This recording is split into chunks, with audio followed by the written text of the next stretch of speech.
Today I am going to talk on behavior change communication, role of family members and codependency in family members. Behavior change communication is also known as social and behavioral change communication or communication for development. It is an interactive process of any intervention with individual, group or community, generally given in the field of health. It is used to develop communication strategies and to promote positive behaviors. Positive behaviors means non-addictive behaviors, which are appropriate to their settings and thereby solving the serious health problems. This intervention provides a supportive environment which enables people to initiate, sustain and maintain positive and desirable behavior like abstinent behavior. People do not change by merely providing them with information and teaching how to behave. There is a need to supportive environment along with relevant information and teaching to incorporate desirable changes in people. It must be sounding too simple, but it is not as easy as it seems. There are certain stages of behavior change communication, and it is a comprehensive process in which client passes through certain stages like unawareness, they are not aware, then they become aware, then being concerned, then become knowledgeable, become motivated to change, ultimately practicing trial behavior change. For example, if they are in abstinent phase, so they maintain abstinence, and last but not the least, maintaining the behavior change. There are certain enabling factors which may bring about the change in motivation level due to other factors, for example, external factors and some internal factors like related to client. Internal factors make the process of behavior change more efficient and holistic by creating a sense of ownership of the new behavior.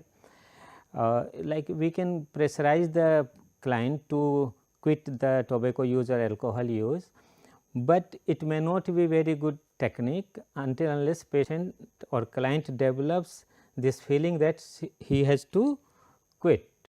Some of these commonly considered enabling factors while designing BCC strategies are effective communication, that I will discuss later on, enabling environment which include policies, human right, community values and norms, user friendly accessible services and commodities. But the main problem is getting people ready to quit substance use. Like if the person is having some cardiac problem, the person may seek help, but if the person is having addiction, so the person may not seek help or try to avoid. So, how to make people ready when they do not want to quit or they are ambivalent? So, there are many ways by which you can, like being the counselor, you can approach the substance users, but motivational interviewing is the most effective way to deal with it. MI works to facilitate and engage others' internal motivation so that people embrace change. It helps those with problems with drinking or drug misuse explore and resolve ambivalence or conflict about change, including getting help. Goals of these interventions are to engage clients, elicit change talk and evoke intrinsic motivation to make positive changes. Motivational interviewing uses trans-theoretical model for assessing the readiness to change a behavior in an individual or a client. So, this model for readiness to change was developed by Prochaska and De Clemente in 1986. It can be utilized in understanding how people change their behavior and in assessing the individual's readiness to change a particular behavior, for example, addiction. The model includes the following stages of change: pre-contemplation, contemplation, determination or preparation, action, maintenance or relapse. If the client is at pre-contemplation stage, so this indicates when client is not really thinking about changing. For example, one is happily continuing with substance use without any worries about its use, is unaware or unwilling to accept the problem of his substance use, or believes that advantage from substance use outweigh its disadvantage. Nevertheless, one may be receptive to information regarding the risk associated with pattern of substance use, which may in turn aid in recognizing the risk associated with substance use and in thinking about at least cutting down one's use. Coming to contemplation stage, when a person is ambivalent or in dilemma about the use or thinking about reducing substance or drug use, this is the stage in which one has started considering pros like good things about the substance and cons, not so good things of continuing substance use vis-a-vis reducing it, with the resulting ambivalence about one's drug use. In preparation or determination stage, the person resolved the ambivalence and is thinking of change, and during this stage one also make a choice from the available options and finalizes the concrete plan of action. During the action stage, one takes overt behavioral steps towards changing, like reducing or stopping the drug use behavior. For example, coming to the addiction center, attending counseling sessions, completing home assignments and reducing or stopping substance use. During the maintenance stage, after the period of intensive treatment in the action stage is over, some milder amount of action is continuously required to maintain the changed behavior. Otherwise, there is a risk of relapse or previous maladaptive behavior. So it may lead to either termination of the treatment or relapse. So, successful maintenance leads to recovery when the treatment can be terminated. Failure of maintenance phase leads to relapse. The counselor should bear in mind that the relapses are common and should not get disheartened from the same. In fact, the counselor should be prepared to deal with relapses and encourage the client to prevent and effectively deal with the same. Client centered therapy approach. Actually, there are different approach you can use, but this is the best approach. The communication principles in behavior change communication are client centered. This means that the listener is listening to, eliciting and expressing the and understanding of the client's thoughts, ideas, feeling, motivation, etc. regarding a particular target behavior. The counselor must be empathic, non-judgmental and show unconditional regard to the patient. So, what are the some better and more effective strategies that can work? What are the some of the core communication skills for motivational interventions and the stages of change that have demonstrated effectiveness? So, there is another component like expressing empathy. To communicate that you understand and care are the most salient features of any therapy, any counseling technique. Okay, so, this will tell the client that he is not at the receiving end. You need to skillfully play the role of a supportive companion and knowledgeable consultant. So, any type of counseling is more of your listening than telling. So, it is not about preaching, you are not supposed to preach the client. Listening with empathy, reflective listening. Okay, reflective listening need not be your only means of response to the client. It is one among the other important strategies that any counseling technique employs. It requires alert listening and a constant attempt to understand what your client actually means. Okay, so, it means you are paying your total attention to the client, what the client is saying. If client says, my parents are always behind my back, they think I always smoke. So, you can reflect like, so your smoking has been getting you into trouble with your parents, you seem to be annoyed with their reaction, and the client says, if I stop smoking, what am I supposed to do for friends? So, you can reflect, it is hard for you to imagine living without smoking. Affirmations is also one technique where you show that you are listening carefully. like there is a need to affirm, reinforce and complaint your client. This enables like strengthening of rapport. We know without rapport we cannot work with the client, enhancing empowerment and self determination of your client, and eliciting self motivational statements and building client self concept. How to do it? So, like you can say like this: thanks for listening so carefully in the session. I appreciate your strength in recognizing the risk here and your initiative to do something about it. You really have some good ideas for how you might change your behavior. You have been thought a lot together, and I admire the commitment you have had in going through all this together. So, there is a role of summarizing whatever happened in the session or whatever happened during the interaction. So, this summarization is not only done at the end of the session, you can do this during the session also. So, it would be useful to summarize periodically during the session and at the end of the session, and this will also help in resistance. Then another component of the motivational intervention is developing discrepancy, like throwing light on the discrepancy between where your client is currently and where he aspires to be can induce motivation. Like the client wanted to become an engineer, but due to use of alcohol and cannabis he had developed certain problem and he has to quit the course. So, now he is not doing anything. So, this is the discrepancy. So, this you have to, during the interview you have to highlight. Then presenting personalized feedback. This is very important technique in any motivational interventions, either it is motivational interviewing or motivation enhancement therapy. So, generally first session we spend on giving feedback, but this feedback should be personalized. Like alcohol causes liver cirrhosis, no need to tell like this.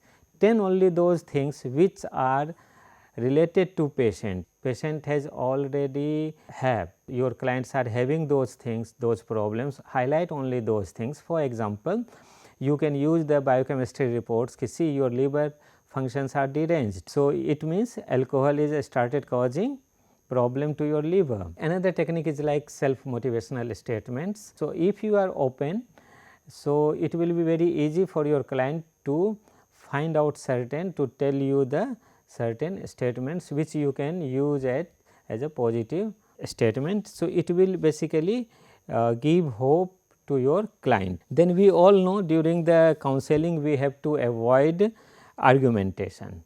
So, there should not be any argumentation with any types of, even though patients are telling false things or they are not aware about the facts, we are not arguing with the patient. In most of the counseling sessions we may find that the patients are resistant. Okay. So, resistance is basically result of interaction between client and counselor. It is not that it is only related to the client. So, the way we start interacting with our client, if the way is not appropriate, it may cause resistance. The client will not be very open. So, you have to work on the resistance. For example, client say, but I will not stop drinking. So, this is one indication of resistance. So, what you can tell? You can tell, well, by the time we are through with this session, you may decide that it is not worth the effort to quit. It is tough to do so. So, that decision is entirely yours. So, again here you are giving responsibility of the change on the patient only. Okay. This is all about the behavior change communication. So, you have to use motivational techniques which can be useful to change the behavior, and the motivational techniques should be based on stages of change. If the patient is at contemplation stage, at ambivalent, so you have to interview accordingly. But keep always these three things in mind: you are not preaching your patient, you are listening, you are rather than telling more, you are listening more, and you show empathy, non-judgmental attitude, and you show unconditional regard, like never put condition ki quit, if you will not quit in by the next session, I am not going to talk to you. No, do not do such type of things. Now, coming to the role of family. So, we all know that any addiction is not a problem of a single person, it is a family disease, and if one person is having addiction, it means they are going to be disturbed. So, a substance use disorder often brings more problems and devastation into the home. When a family member begins to use substance like alcohol, relationship with other members begin to change. It is not similar as it was earlier. Okay. Earlier, suppose the person was spending time with the family members, with the children. After starting alcohol use, the person is spending time with the friends or with the alcohol. So, when a family member begin to use substance like alcohol, his relationship with the other members begin to change. So, how does addiction lead to dysfunctional family roles? So, underlying resentments and anxiety of family members causes more frustration with the primary enabler and others within the system. We all know, like in family there are so many stressors, so many issues. So, if there are more issues, then if one person starts taking substance, there will be more intense reaction. This is often major root cause of quarrels and internal struggle among the family members. However, the reality is somewhat different than it looks from the surface. The problem often lies somewhere else in the family. Notions associated to the substance use is just a diversion from these hidden problems. Then misplaced emotions, resentment of others, lack of education, acquired maladaptive coping skills coupled with lack of communication between family members are often the antecedent factors responsible for the onset of substance use. Substance use often increases their gravity and impact, which result in more serious situation in the family. As a result, family members take on counterproductive role within family to reduce their suffering, unknowingly take such role. So, some of the most common reasons associated to the affected family system with the history of substance use, like family members adopt maladaptive coping skills and become flooded in their ability to make rational, effective decisions. Family members start finding reasons to avoid helping their loved ones. The family system often approaches the problem from the direction of the substance use being the primary problem, though the problem lies somewhere else. Family members avoid confrontation and the fear of rejection, which increase ambiguity and discomfort among other members of the family. Family members frequently raise their objections to solutions offered to them for their maladaptive behaviors by the counselors, and this is often due to unresolved and misplaced emotions. This is generally done unintentionally and unconsciously. If maladaptive family roles are left unaddressed for longer period of time, then leave more damaging and lasting effect on the entire family and their loved ones. So, family roles that often occur within a family affected by addiction. The most common inherited family roles responsible for causing a hostile and chaotic environment are: the chaos created due to substance use in the family compels family members to react to it. The substance user is often viewed as the only person who needs to be fixed until he is sent to the rehabilitation center. Like we come across, there are several family members, they request ki please admit this person in some rehab center for 6 months or a year, because we are fed up of him. So, family focuses on nothing except the problem lying in the substance user. Another role of the family member by the primary enabler. So, the main role of the primary enabler is to react the substance user. In doing so, he can create a significant damage to the integrity of the whole family. While most families believe the substance abuser is the source of all problems and grief in the family, however, it is the primary enabler who has the greatest impact on the family system. The family member who is seen as the victim of the substance user's behavior, they generally scream for help, treatment for the patient or intervention, but when offered they deny for it. Martyrs may not even realize the true reasons for their objections. Martyrs often struggle with the thought that what happens to me if the substance users improve. So, that will be another crisis. Another role taken by the family member is the hero. The hero is generally an overachiever, a perfectionist, though he has a very little ability to listen to and follow suggestions from professionals or others. Like if you try to give some advice, it will be difficult for the hero to accept it. Just like the martyr, hero creates obstacle in the recovery process of the substance abuser unconsciously.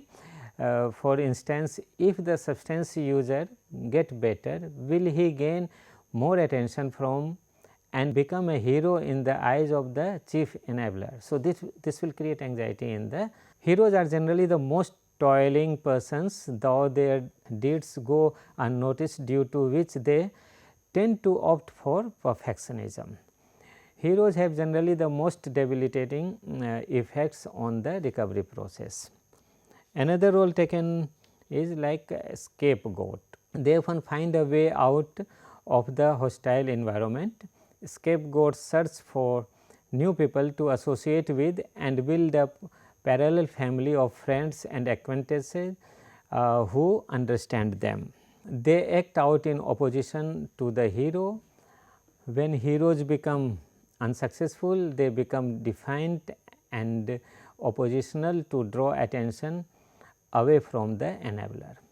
Another role is like lost child. The characteristics of both the hero and the scapegoat are present in such people. The participation is limited during the recovery process. So, the lost child goes silent and withdraws himself from the recovery setting and family gathering. However, this is considered as a form of attention seeking behavior. The lost child is hoping someone notices the withdrawal from the family and asks him to return to the fold. Another role is the mascot. They use humor and jokes and make the situation light to cope with the trauma within the family system and themselves.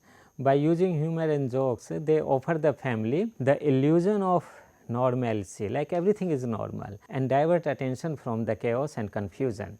They may be laughing on the outside, but they are crying out in pain on the inside. The punisher.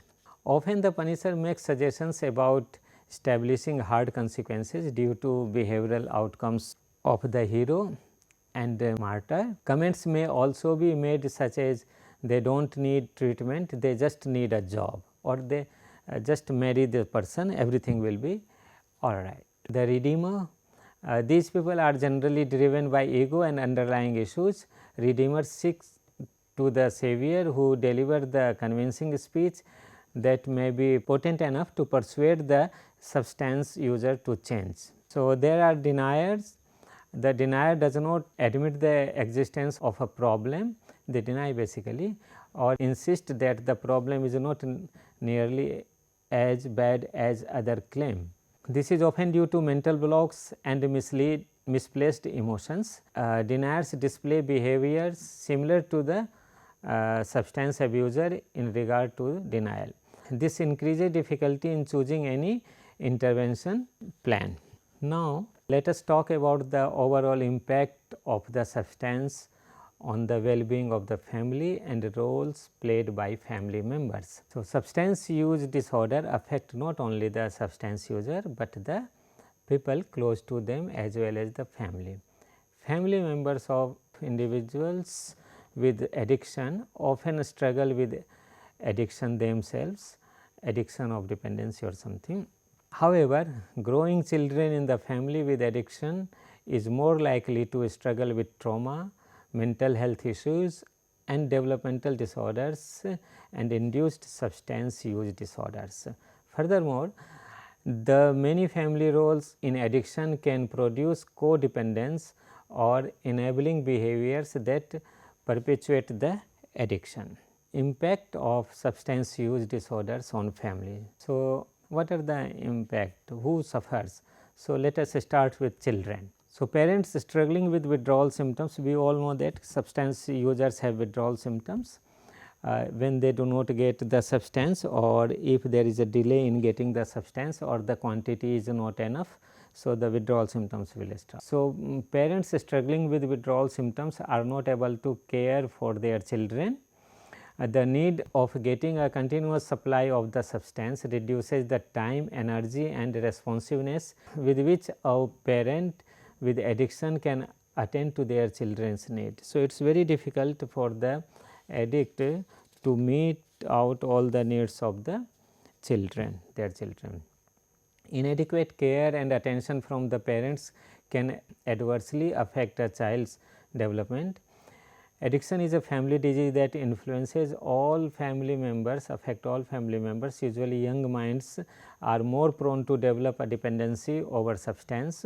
There is a concrete evidence that children living with parents who use tobacco and alcohol regularly are more likely to use it themselves.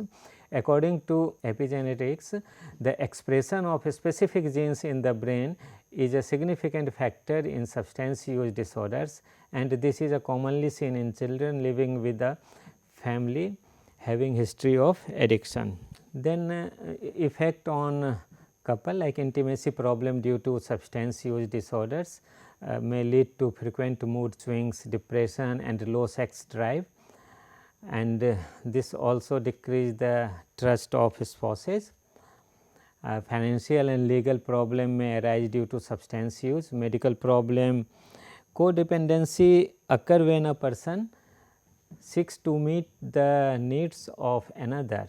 It is due to the result of unhealthy pattern in the family members in families with substance use disorders. It can happen without the dependency over substance use also. So, it means codependency means family members are having their unfulfilled emotional needs, and when someone takes substance use, started substance use, there is a tendency to meet out all those emotional needs. So, let us see what are the signs of codependency. Giving an unreasonable support to substance user, like over involvement we call it. Difficulty in decision making, difficulty in identifying feelings of themselves and people associated to them, valuing and approval of others more than valuing themselves, having a poor self-esteem, fear of abandonment, an exaggerated sense of responsibility. If something happens to other, the person who is dependent, codependent may think this is because due to his or her inability. So, everything is the person is responsible. However, before proceeding further, let us first try to understand what happens when two people enter into a relationship like work or family. When two people connect, they both then both parties are changed as a result of that connection. These results can be reflected into three ways. A person will assume some of the qualities of the other, like healthy or unhealthy behaviors. A person will assume a role that complements the qualities of the others, like keeping a matchbox or lighter in the pocket to provide, and a person will assume a role that acts counter to the qualities of the other, like keeping a check on the frequency and time of alcohol consumption. So, every time keeping eye on the person. So, most people do not realize the depth of change that has taken place within themselves. Many times there are misplaced emotions and resentment directed entirely of the substance user or any of the family members. Codependent family members often behaves to allow for underlying needs met and to feel a purpose or be needed in the relationship. There is a sense of fulfillment. A codependent receives prioritizing another person's needs in exchange for their own. Codependent people often have difficulty finding purpose in their own life while finding comfort and purpose when being there for others. Codependent family members who are enabling a substance abuser may hinder others who try to help the substance user. Also, this is To be noted that substance users might exploit the codependent person to maintain in a state of comfort. Like you might have seen, like the young adolescents or young youth, they generally exploit their mother. Okay, if you do not give money, I will go and consume smack or alcohol. So they make the other person dependent on them. So, when we look at the behaviors of a codependent person, it has much in common with those who have process addiction. It means it is more or less similar behavior with the client. Codependency is similar to a relationship addiction, in which it is emotionally abusive and one side receives more benefit than the other. Means patient generally receives more benefit than the codependent. Management of codependency, because we have to manage it, we can't live just like this. So, most of the codependent recover on their own when the client becomes all right, but majority of the population remain codependent, which hampers the recovery of the client. A little knowledge about their behavior provides enough support which may help in their recovery. However, psychoeducation is quite effective in the case of codependency. Counseling the codependent person may help in realizing that the substance abuser needs the codependent person more than anything. In case of severity, professional models of treatment can be sought, like group family therapy for providing them a constructive feedback for their maladaptive behaviors and an unconditional support, or individual family therapy for targeting dissonance among family members and dysfunctional pattern of communication and affected interpersonal relationship. Thank you.